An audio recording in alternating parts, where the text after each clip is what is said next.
아까 원내대표님도 말씀하셨는데요.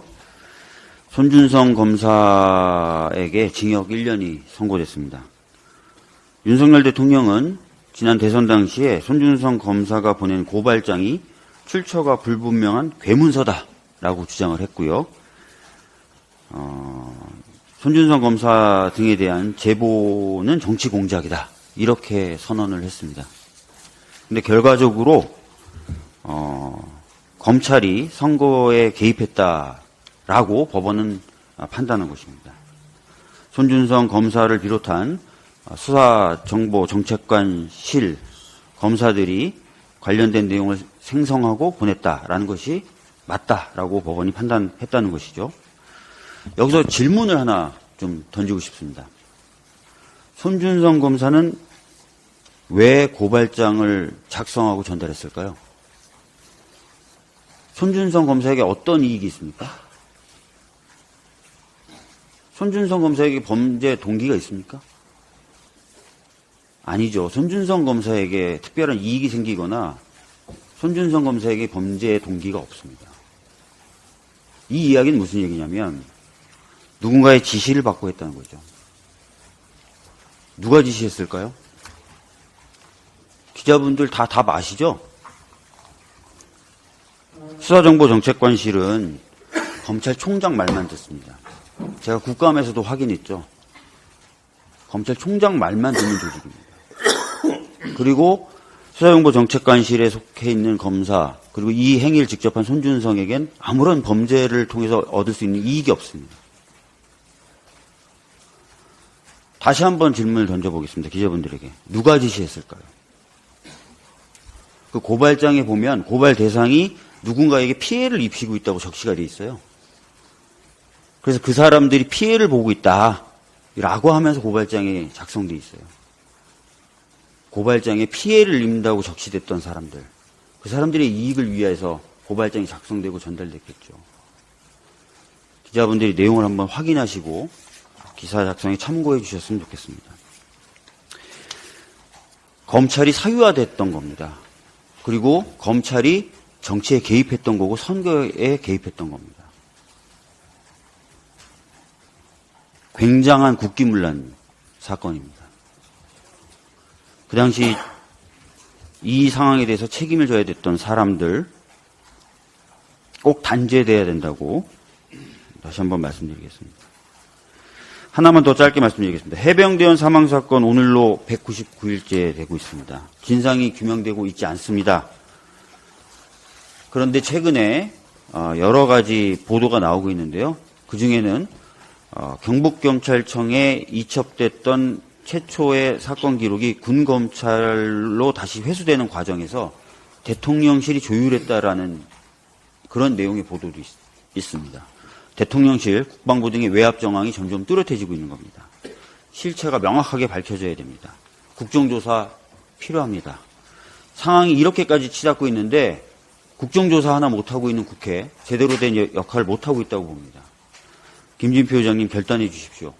국정조사 반드시 이루어져야 됩니다. 이 정도의 정황이 드러나고 있는데 반드시 국정조사 이루어져야 된다는 점을 강조해서 말씀드립니다. 이상입니다. 예. 마지막으로 제가 좀 말씀 좀 드리겠습니다. 국제 투명성 기구가 국가 청렴도를 발표했습니다. 우리나라는 작년과 똑같은 63점이지만 전체 순위는 한 단계 하락한 32입니다. 윤석열 정부 들어서 경제, 민주주의, 평화 모든 분야가 후퇴하고 있지만 부패 지수도 제자리 걸음하거나 오히려 떨어지고 있다고 하는 것을 보여줍니다. 그런데 국민권익위원회가 발표한 자료를 보면 올해 민생 침해 부패를 근절하고 사회 전반에 청년 문화 확산에 주력하겠다고 발표했습니다.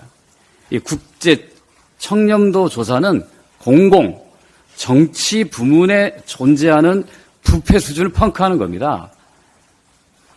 정부나 권력의 부패를 따지는 건데 민생 침해 부패라고 엉뚱한 것을 지목한 것입니다. 우리가 최소한 청렴 사회로 나아가는 데 있어서 오랫동안 이룬 성과는 뚜렷했습니다.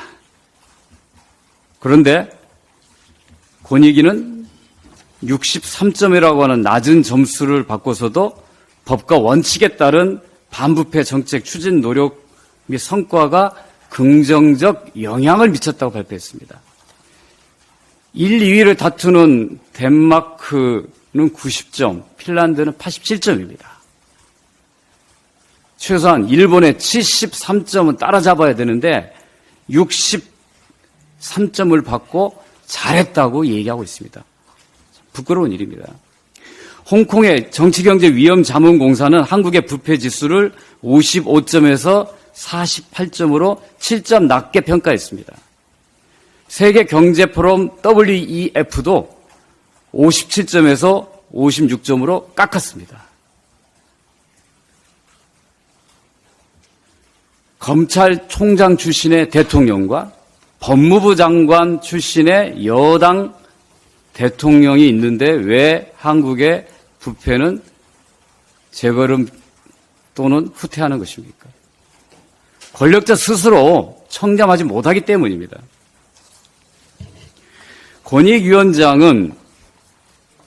이 앞전 권익위원장은 윤석열 대통령의 검찰 선배이자 검사 출신 김홍일 위원장이었습니다. 방통위원장을 옮겼죠. 새로 들어온 유철환 권익위원장은 맨날 검사 출신만 하냐고 그랬거든요. 판사 출신을 바꿨습니다. 그런데 윤석열 대통령의 또 법대 동창입니다. 한동훈 비대위원장은 운동권, 기득권 청산을 총선 목표로 내세우기 전에 검찰, 법조, 카르텔, 청산부터 선언해야 할 것입니다. 운동권은 죽음을 불사하고 독재 정권과 맞서 싸워서 민주주의를 이룩한 데 비해서 당신들은 권력 아래서 검찰권을 누리면서 진짜 기득권을 누린 집단입니다. 우리 속담에 윗물이 맑아야 아랫물이 맑다라고 하는 말이 있습니다. 윤석열 대통령과 한동훈 위원장이 사회 상층의 부패, 다시겠습니다. 한국투명성기구가 지적한 대로 사회 상층의 엘리트 카르텔 부패 청산을 위해서 먼저 김건희 여사 명품백 수수 사건부터 제대로 조사하기 바랍니다.